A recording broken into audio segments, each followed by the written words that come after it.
Good morning, everyone. It's already episode number 12. This will be just a short episode on how to use Photoshop to do post-processing of raw file. I try to process more than one at a time. Do file, open, shift. As you can see, all files are on the left side. Select all. That will choose all the file. First thing you do, it's try to find what is your correct white balance. That was the white balance when I shoot it. It's pretty good, but to make sure, and it's easy when you have gray on your picture, because the middle gray, it's what will give you the best white balance. You click on the gray, you change a little bit, and I try different spots to see if that's all perfect. This is cooler.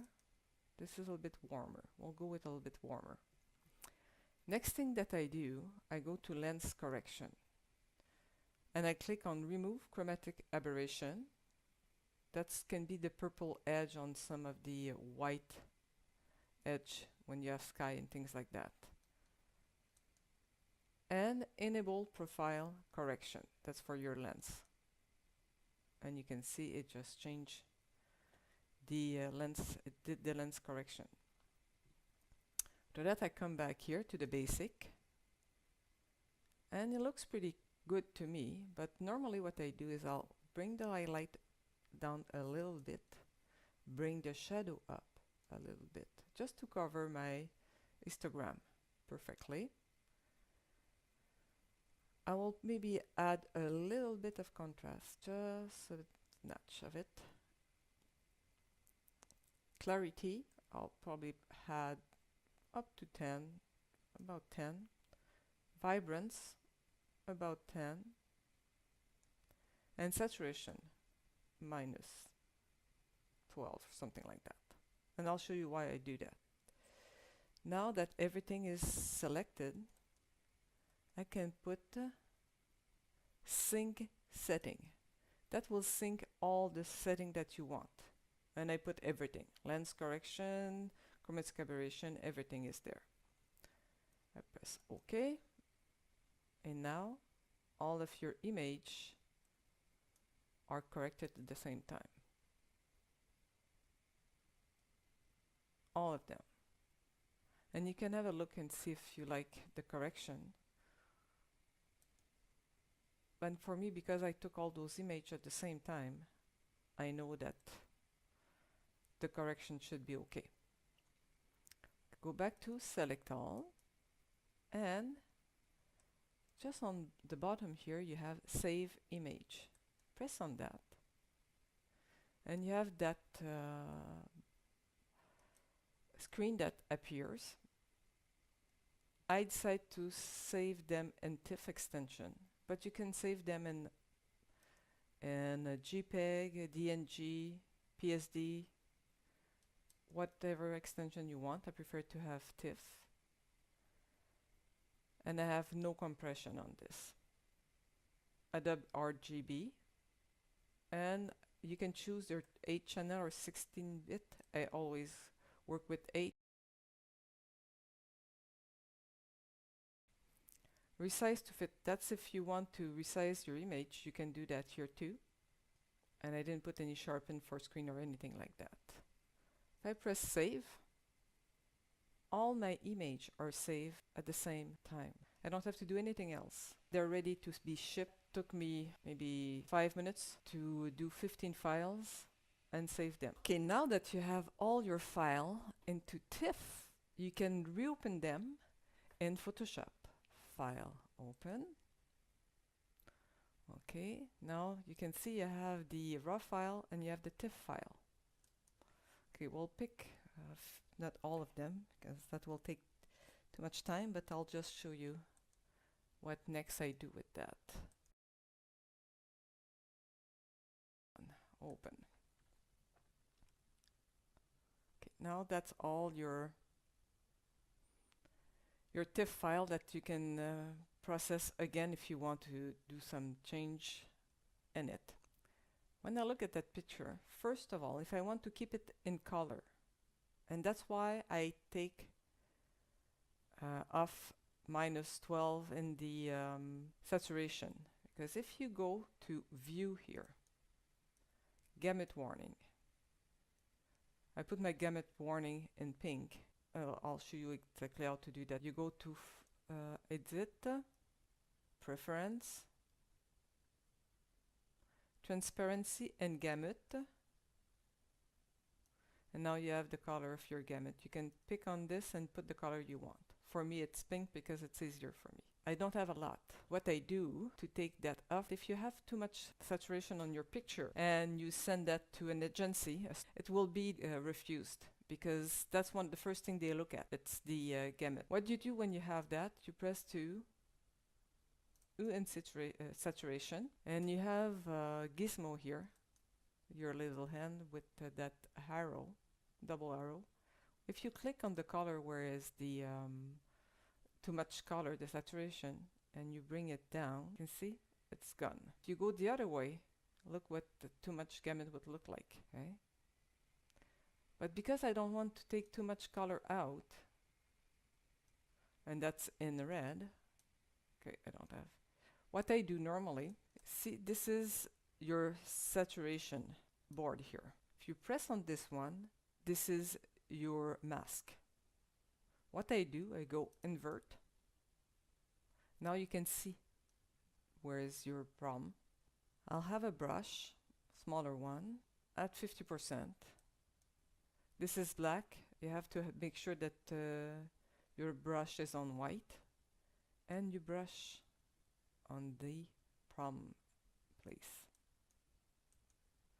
That way you don't take the color out of the rest of the image, just the part that you had the problem with. Flatten image. Okay, let's look at another one.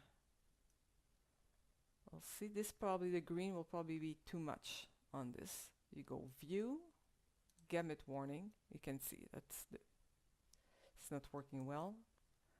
Hue and saturation, you take your hand and your arrow, you press and you move till you don't see the pink anymore. And you can see you have some on the red too. Too much gamut. Now, like I said, you go on your mask, you click, you invert, you take your brush at 50%, and sometimes that's not enough, 50%. And you brush again till all of the pink is gone. But that's why I prefer to do my picture in black and white, if I can. And that's why I take the saturation on the raw file at least -12, sometimes -15, depending of the picture. I prefer to have low saturation than too much saturation. Okay, that's for saturation. If you want to do it in black and white, when you do an article or a blog, try to have to be consistent. If you decide to do black and white, do the same black and white the same way. Don't go with different tones or things like that. I'll show you what I mean. Okay, you can do black and white here, and you can play with your color, and you can add tint if you want. That's not bad. And you can use the same, you can save the preset, and after that you can apply it to the rest of your image. That's the best way to do it, because if you don't do that, let's save that preset. I don't like it, but we'll say untitled black and white. Okay, save. Now if I want to do the same preset for this one, I go to black and white, load black and white preset. If you load it, you'll have the same thing. And that's just to keep the same consistency. When you do an article or a blog, it's really good when you have the same color theme, the same size. If you want to, this is all 2 by 3, but if you want to crop An example, if you want to crop everything 16 by 19 as an example, everything, all the pictures should be cropped 16 by 19. Okay, let's take that out. I'll show you something else. I'll put that in the garbage. I'll put that in the garbage. Okay. Another way that I do that, I have different filter. One that I like a lot, it's Alien Skin, and it's exposure X2, and reset this. Okay. On that side, you have all kind of preset that you can play with. And they're all preset of film, the real black and white film. And if you like the film, like me, I like this one quite a bit, the Neo Pan 1600, because that one has grain. It has that old field. 1600 is like the ISO 1600. I like this one, and I like the 3200. That's even more grain and more grady. But let's go with the Neopan 1600 for this one. If I apply that, see, I have one. If I want to have everything exactly the same, if I go to filter, I can go back to Alien Skin, exposure X2, but normally the last filter that you use, it's at the top of the filter list. If you press on it, you don't even have to go back. It's done. I find that for this one, it's a bit too dark, and what I do to adjust that, because I want to keep the same theme of color, go to curve, and I use curve all the time. It's the same thing. You have your histogram here. You can see that the dark part is here. If I grab here and I bring that up a little bit, that will open the shadow here. Like on curve, you also have a mask.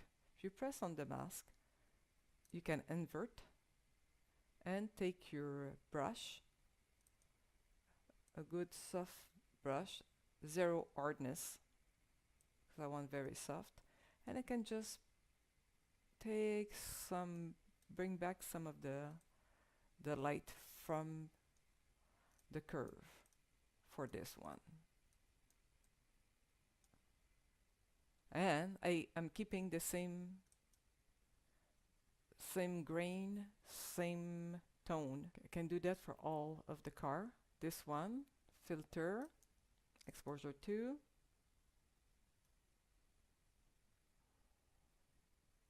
Filter, exposure 2.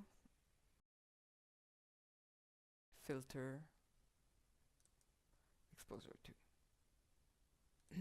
Because I already have the color one, and I just want the black and white, what normally I will do, I will go and see layers, flatten image, file, save as, and instead of, I'll just add a BNW for black and white, and save it. And I'll do the same for the other one. The result of those images that took me 5 minutes, I decided to go with the Kodak T-Max P3200. That is more grain, more gritty, but I like the effect on the cars. And this is one of my favorite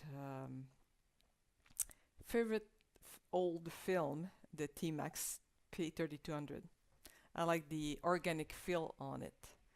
And as you can see, I didn't change anything else in the picture. I didn't repair some of the paint or the dust on it. If you want to do photojournalist, you can crop. See, I didn't take that white spot there. I kept it there. I don't like it, but it's there and will stay there. When I said you can crop, you can put it black and white. You can change your tone, but that's almost it.